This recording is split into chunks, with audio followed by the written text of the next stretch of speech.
from Olympus to Asgard, the supreme gods and rulers across civilizations and world mythology.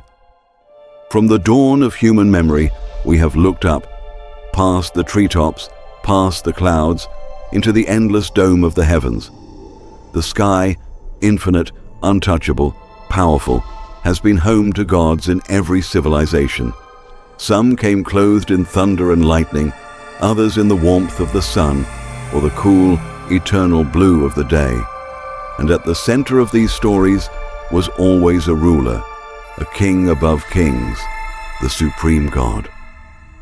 Different names, different faces, the same archetype, the sovereign who ruled the heavens, commanded the weather, and decided the fate of mortals.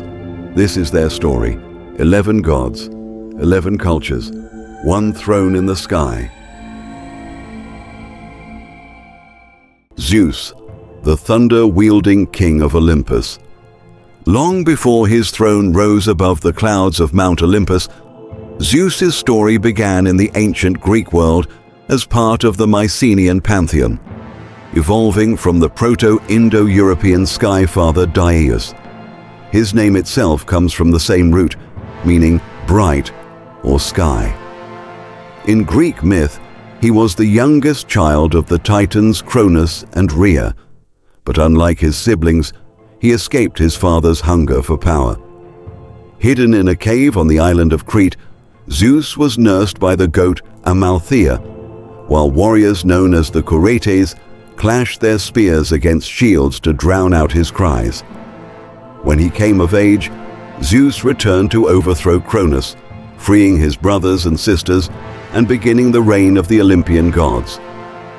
Zeus ruled as king of the gods, holding authority over the sky, thunder, and lightning. But his power went beyond weather. He was also the keeper of justice, law, and oaths.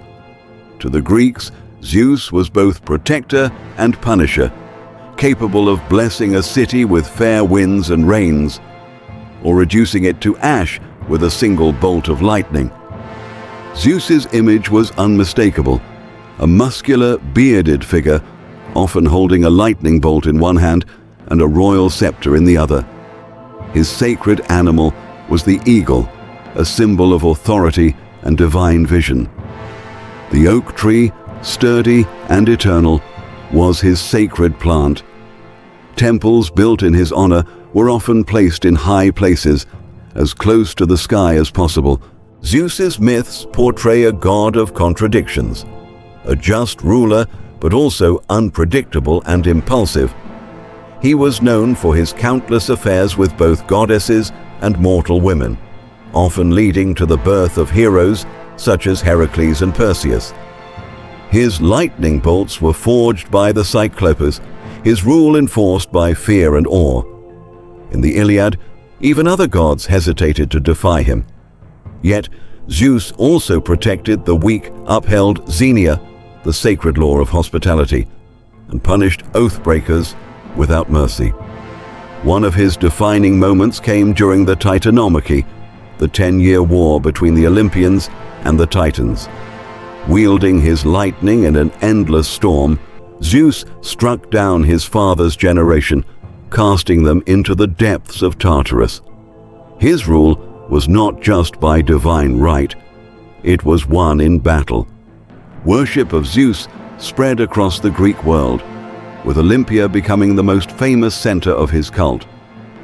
Every 4 years, the Olympic Games were held in his honor, celebrating physical excellence and the unity of the Greek states. Oracles, particularly at Dodona, claimed to speak his will through the rustling of oak leaves. Even as Greek civilization evolved, Zeus remained the ultimate authority, a figure who bridged the gap between myth and the political ideals of kingship and justice.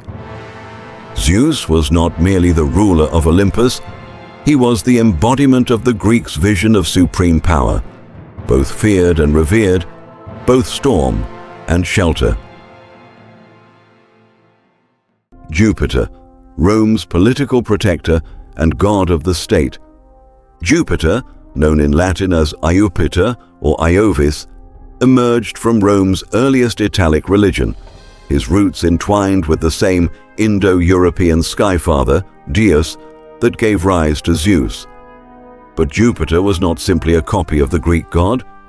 He evolved into a uniquely Roman embodiment of divine authority, woven into the very structure of the Republic and later the Empire.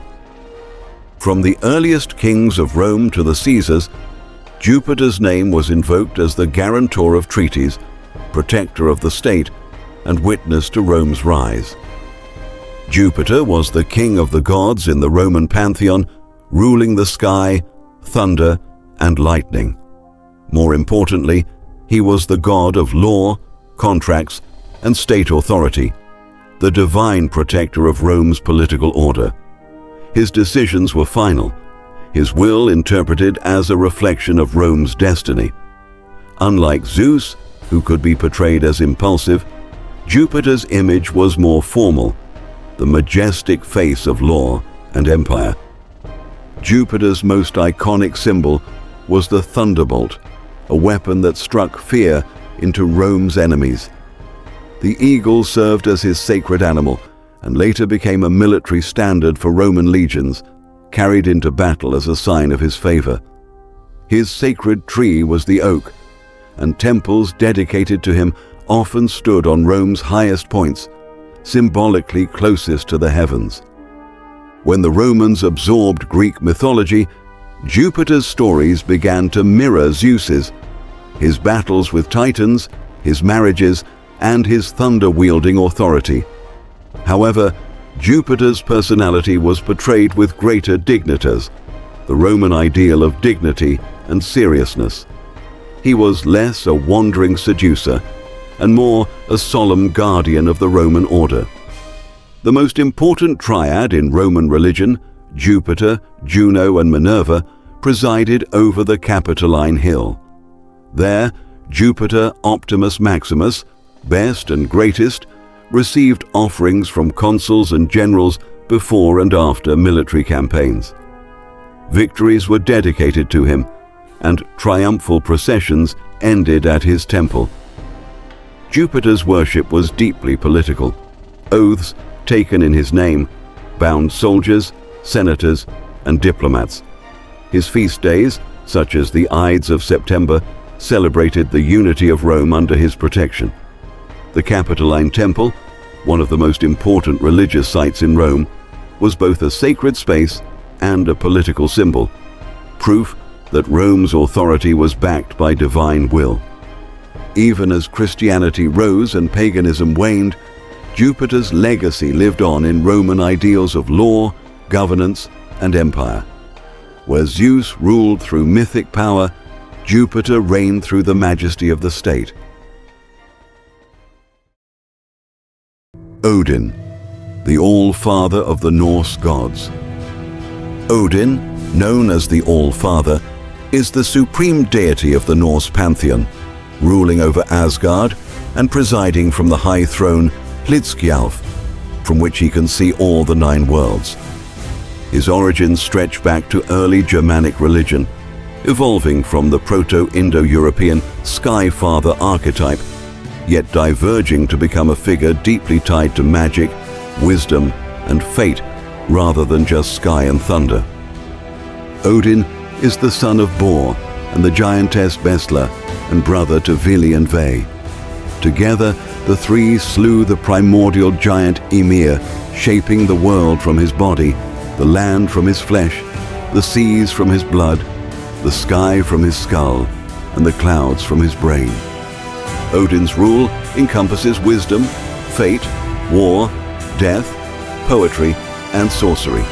He chooses who will die in battle and who will live, guiding the souls of the slain to Valhalla or Folkvanga. He is the patron of rulers, warriors, poets, and shamans, and a master of Cider, a form of Norse magic tied to prophecy and destiny. Odin is often recognized through a rich set of symbols and attributes that speak to his role as a ruler, seeker of wisdom, and master of fate. His weapon, the spear Gungnir, is perfectly balanced, forged by dwarves, and never misses its target.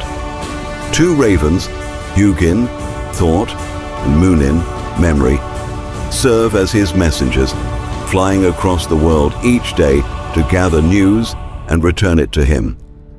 At his side are the wolves, Geri and Freki, loyal companions who embody loyalty and ferocity. Odin's one-eyed gaze is the mark of his greatest sacrifice, trading an eye for a drink from Mimir's well, granting him profound cosmic knowledge. The Valknut, a knot of 3 interlocked triangles, is closely associated with him and symbolizes death, fate, and the eternal bond between the warrior and the afterlife. Odin's defining trait is his relentless pursuit of knowledge at any cost. To gain the wisdom of the runes, he hung himself from the world tree Yggdrasil for 9 nights, pierced by his own spear, offering himself as a sacrifice to himself. Though a war god, Odin rarely fights in battle directly. Instead, he influences events from behind the scenes, guiding rulers and shaping destiny. He is cunning and unpredictable, a strategist who values victory and insight over brute force. As leader of the Aesir, Odin prepares for Ragnarok, the fated end of the gods, where he will lead the charge against the forces of chaos, knowing full well he is destined to be devoured by the great wolf Fenrir. In the Viking Age, Odin was revered especially by kings, warriors and poets, skalds. Sacrifices, including animals and sometimes humans, were made to win his favor before battle. Oaths sworn in Odin's name were considered sacred and binding. His influence persists in language. Wednesday, Dag, is named after him, and in modern media, from literature and opera to comics and film. Today, Odin is honored in modern heathenry and Asatru as a god of wisdom, leadership, and magic. Anu, the ancient sky father of Mesopotamia. Anu, also called An, was one of the oldest deities in recorded human history. His worship began in Sumer around the 3rd millennium BCE in the city of Uruk and spread through the Akkadian, Babylonian, and Assyrian empires. His name literally meant sky in Sumerian, and he was envisioned as the very vault of heaven itself. In Mesopotamian cosmology, Anu was part of the divine triad alongside Enlil, god of air and authority, and Enki, god of water and wisdom. His role was that of the ultimate sovereign, the supreme god from whom all other gods derive their power. Anu ruled over the heavens, representing absolute kingship and divine authority. Unlike Zeus or Jupiter, Anu was often distant and abstract, rarely intervening directly in human affairs. Instead, he delegated authority to other gods, particularly his son Enlil. But his approval was essential. No divine or earthly ruler could act without the sanction of Anu. Anu's symbol was an 8-pointed star, or sometimes a horned crown, representing supreme authority. In early Sumerian depictions, the star could be seen carved on temple walls or engraved on cylinder seals. He was not given a strong anthropomorphic form in myth. His presence was more cosmic than personal, the vast sky itself serving as his manifestation. Anu rarely took center stage in myths, but appeared in pivotal moments as the arbiter of divine justice. In the Epic of Gilgamesh, it was Anu who granted the goddess Ishtar the bull of heaven to punish Gilgamesh after he rejected her advances. In the myth of Inanna and Ereshkigal, Anu appears as a figure of authority, granting Inanna her position as Queen of Heaven.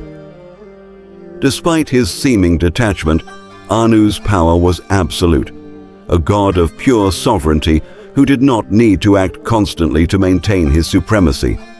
If Zeus was a king among men and gods, Anu was a cosmic monarch, serene and untouchable.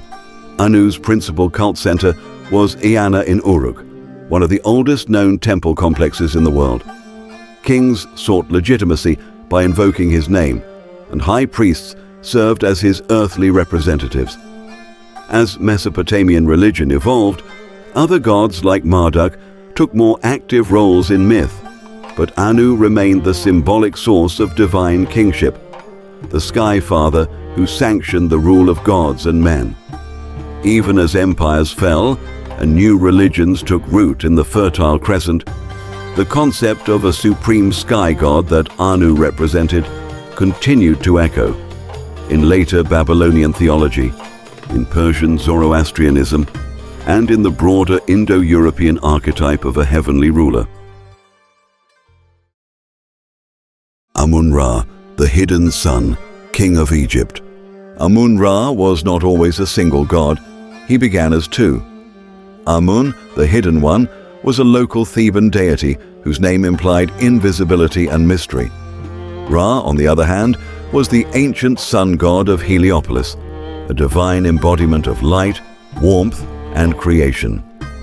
Around the Middle Kingdom, circa 2050 to 1650 BCE, political unification and religious syncretism fused them into Amun-Ra, the supreme deity of Egypt, embodying both the unseen force that governs the cosmos and the visible, life-giving sun that crosses the sky each day. Amun-Ra ruled as king of the gods and creator of all life. He was both the hidden essence of divinity and the manifest sun whose journey through the heavens and the underworld at night maintained cosmic order known as Ma'at. In this role, he was the supreme source of authority, granting power to pharaohs as his earthly representatives. Amun-Ra was often depicted as a man wearing a tall, double-plumed crown, sometimes with a solar disk between the feathers. As Ra, he could appear with the head of a falcon, crowned by the blazing sun. The ram was a sacred animal associated with his creative force, and the scarab beetle symbolized his role in the daily rebirth of the sun. His temples were filled with gold, the flesh of the gods, reflecting his solar nature. In myths, Ra's solar journey was a daily battle.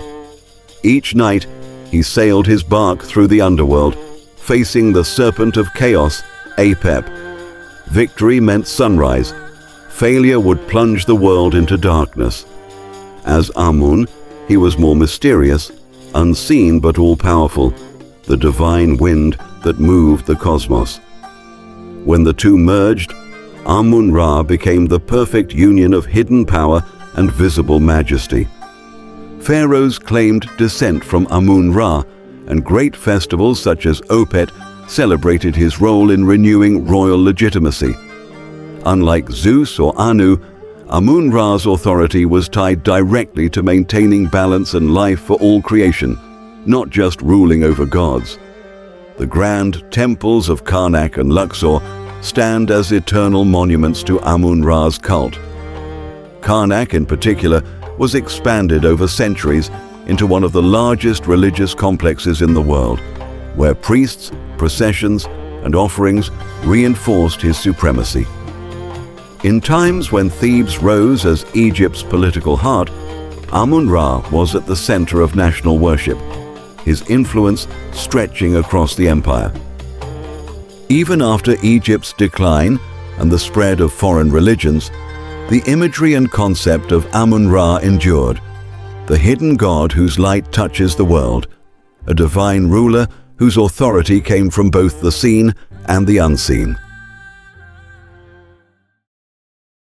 Olorun, Olodumare, the distant creator of the Yoruba heavens. In the cosmology of the Yoruba people of West Africa, Olorun, also known as Olodumare, stands as the supreme being, the ultimate source of all power and existence.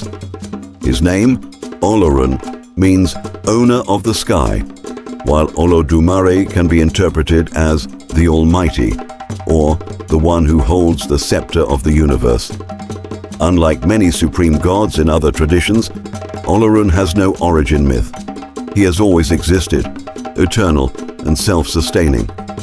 His worship stretches back centuries, long before colonial contact, embedded in the oral traditions and spiritual practices of the Yoruba kingdoms. Olorun is the creator and sustainer of the universe, ruling over the heavens but remaining mostly distant from direct human affairs. He is the source of Ace, the vital spiritual energy that animates all things. Through Ace, the world exists, grows, and changes. While he holds ultimate authority, the day-to-day interaction with the world is handled by the Orishas, a vast pantheon of divine intermediaries who carry out his will.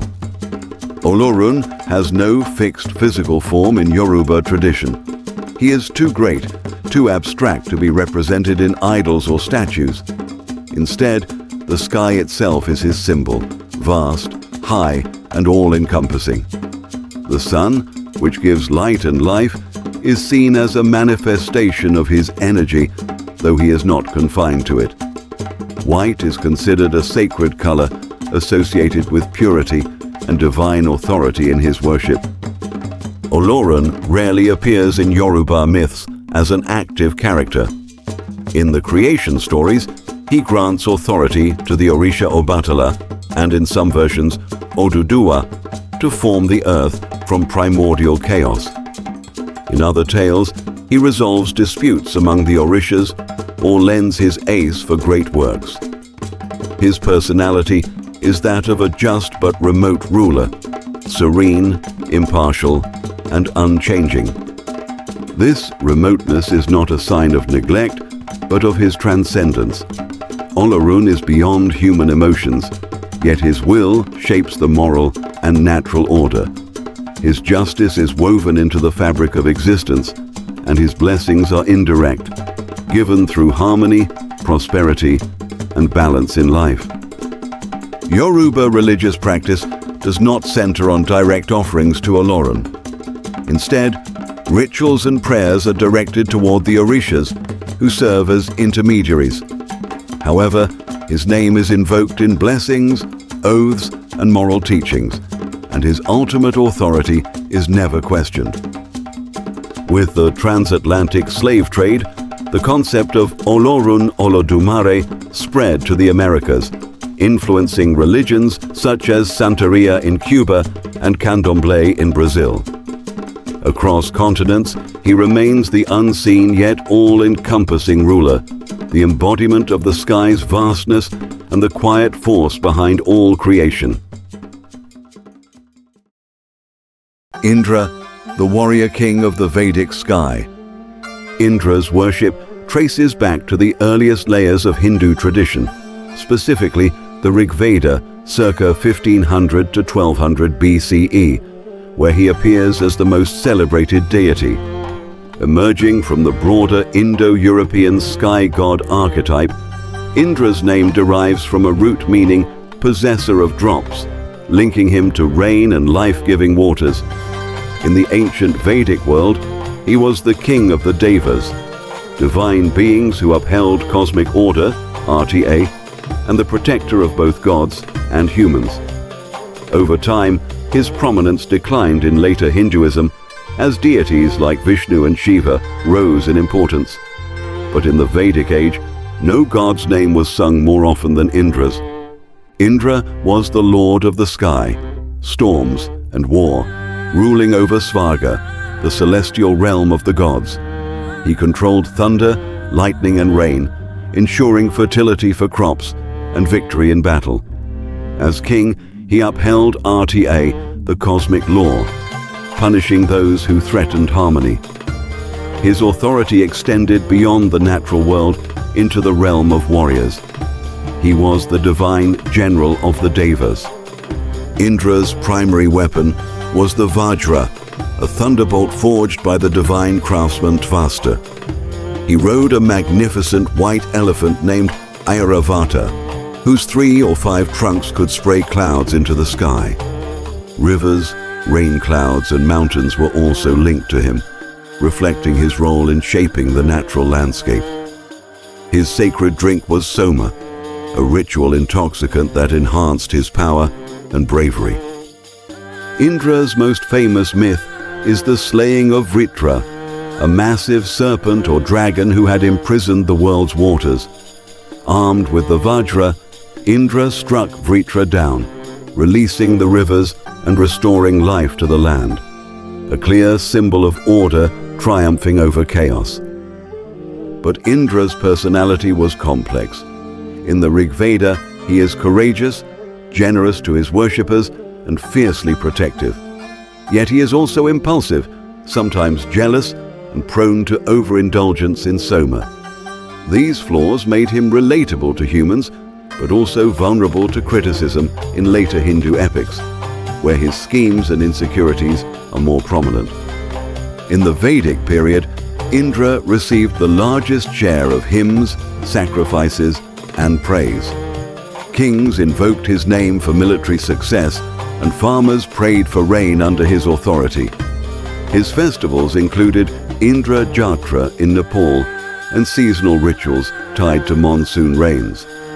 Although his centrality diminished in classical Hinduism, Indra's image as a warrior king of the sky persisted in myth, Buddhist cosmology, and Southeast Asian traditions. In art and story, he remains the lightning-wielding champion who rides into battle atop a white elephant, the rain and thunder at his command. Shangdi/Jade Emperor, the celestial sovereign of China. The concept of a supreme ruler in the heavens in Chinese tradition goes back over 3,000 years to the Shang dynasty, circa 1600 to 1046 BCE, when the high god was called Shangdi, the supreme deity. Shangdi was believed to govern the cosmos, the weather, and the moral order, granting legitimacy to kings through the mandate of heaven. Over centuries, particularly during the development of Taoism, this role evolved into the figure of the Jade Emperor, Yu Huangdadi, a more personalized and approachable celestial monarch, while still retaining the supreme authority once held by Shangdi.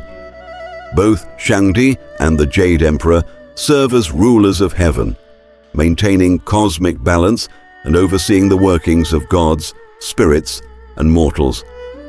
Shangdi was more abstract and remote, concerned with moral virtue and the fates of kingdoms. The Jade Emperor, in later traditions, presided over a heavenly bureaucracy, assigning duties to lesser gods, much like an imperial court on earth. Shangdi was rarely depicted physically in early tradition.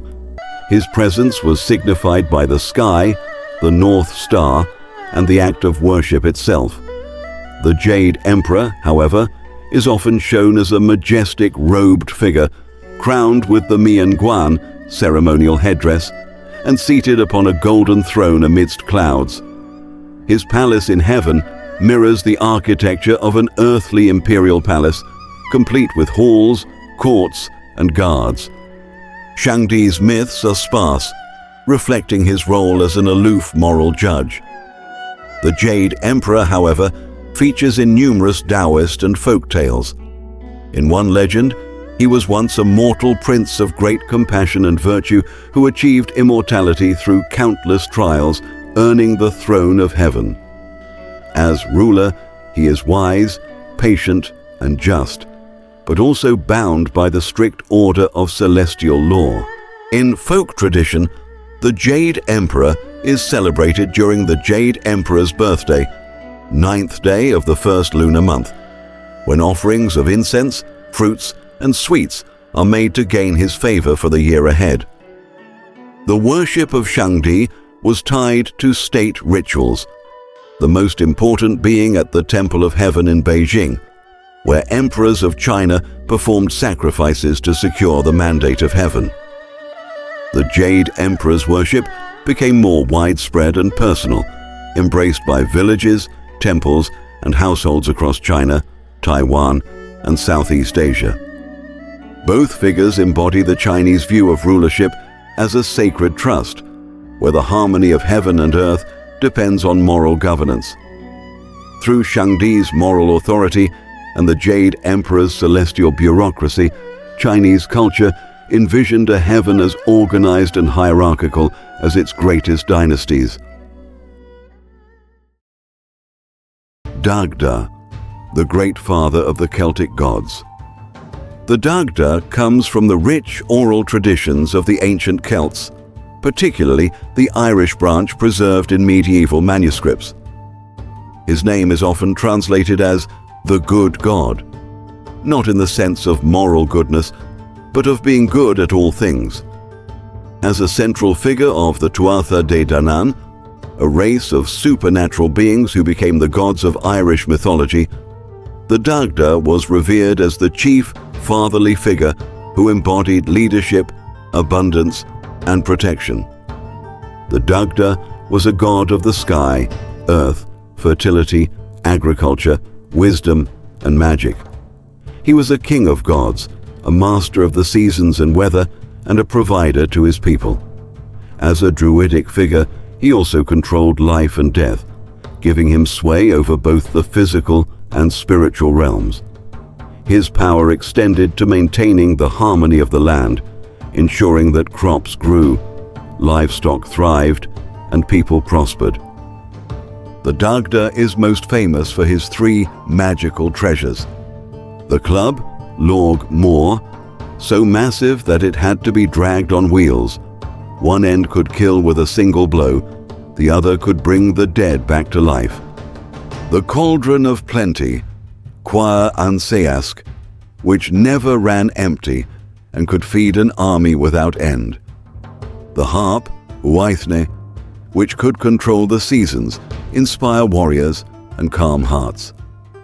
He is often depicted as a large, bearded man in simple clothing, more like a rustic farmer than a regal monarch, symbolizing his connection to the common folk.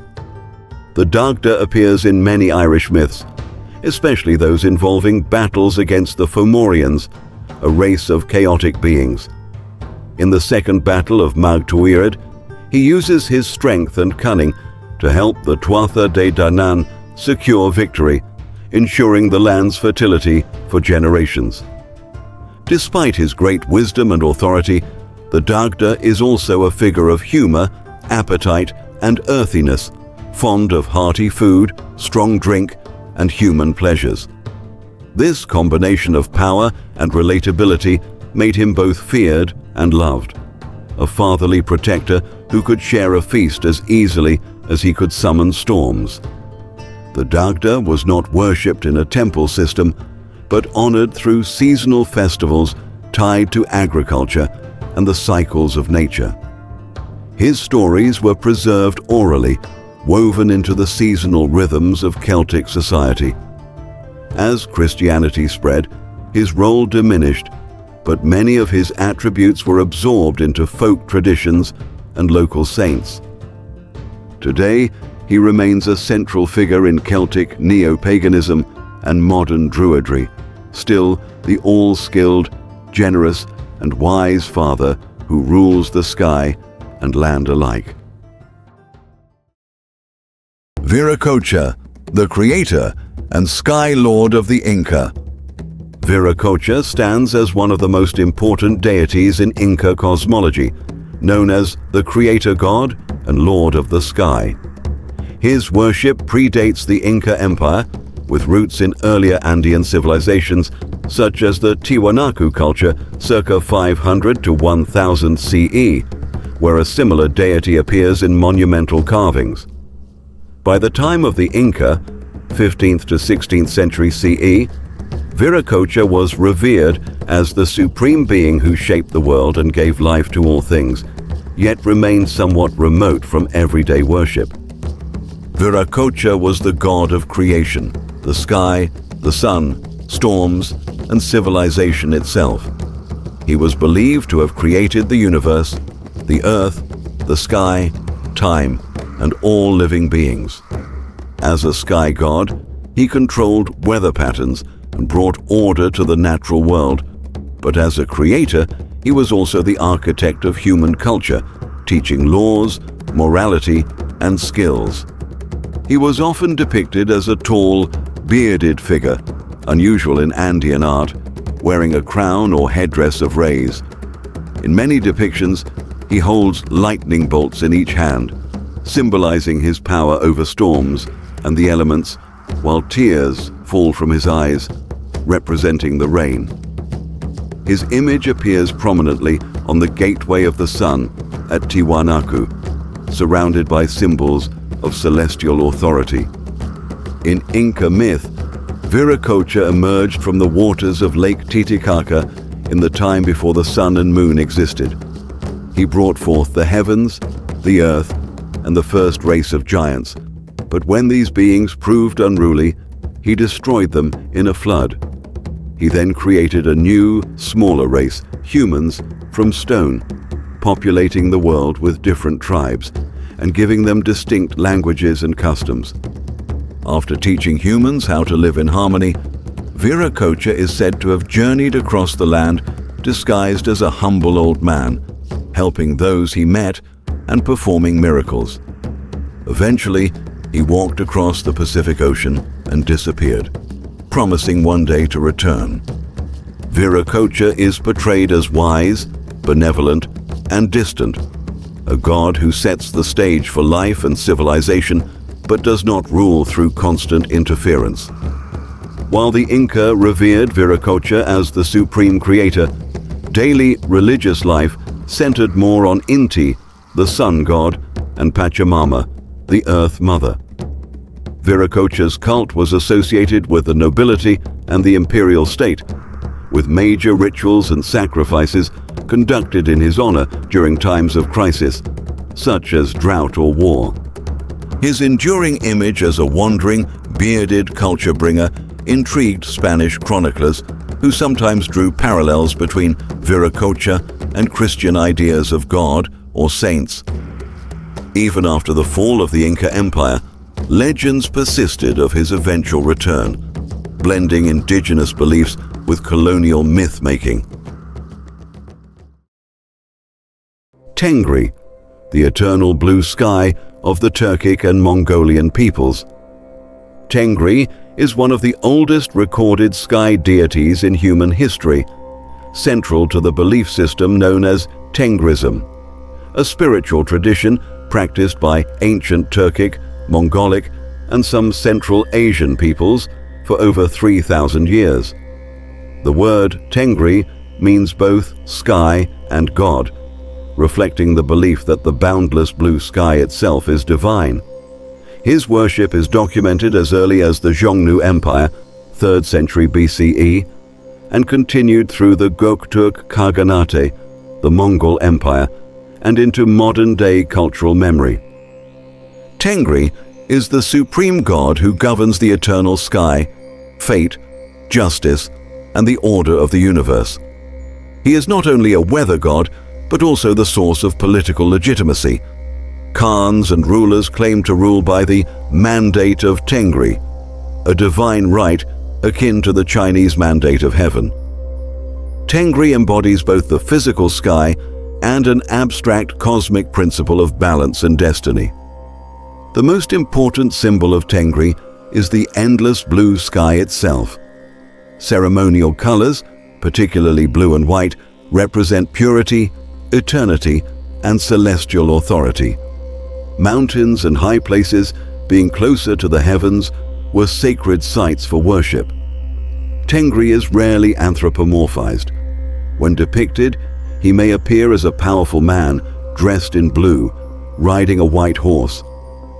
In Tengrism, Tengri is eternal, without beginning or end, existing above all other spirits, Tingri, and earthly beings.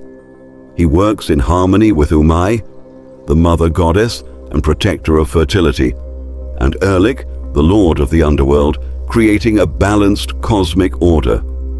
Rather than being a micromanaging deity, Tengri is more of a supreme overseer, setting the laws of nature and destiny, then allowing events to unfold. However, he could intervene in moments of great need, granting victory in war or punishing those who defied the cosmic balance.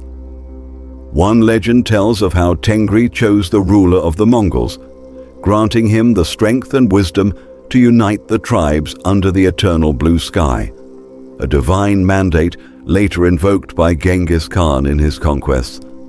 Tengri was worshipped through ritual sacrifices, horse offerings, and prayers conducted in open-air settings under the sky. Important oaths and treaties were sworn in his name, with the belief that breaking them would invite divine retribution. Though the spread of Islam, Buddhism, and Christianity diminished direct worship of Tengri, many customs, proverbs, and symbols of Tengrism remain woven into the cultures of Central Asia and Mongolia. Even today, Mongolian leaders invoke the phrase "under the eternal blue sky" as a symbol of unity, destiny, and cultural heritage. Across the vast tapestry of human belief, the figure of the supreme god rises again and again, from Zeus on Mount Olympus to Odin in the high halls of Asgard, from Ra sailing the solar bark to Tengri reigning in the eternal blue sky. Though their names, symbols, and stories differ, each embodies the yearning of humanity to understand the order of the world, the power above the storms, and the force that guides fate itself. These gods are more than rulers of pantheons. They are mirrors of the civilizations that shape them. In their thunderbolts, we see law and authority. In their quests for wisdom, we see the human hunger for meaning. In their victories and their dooms, we see the fragile balance between order and chaos.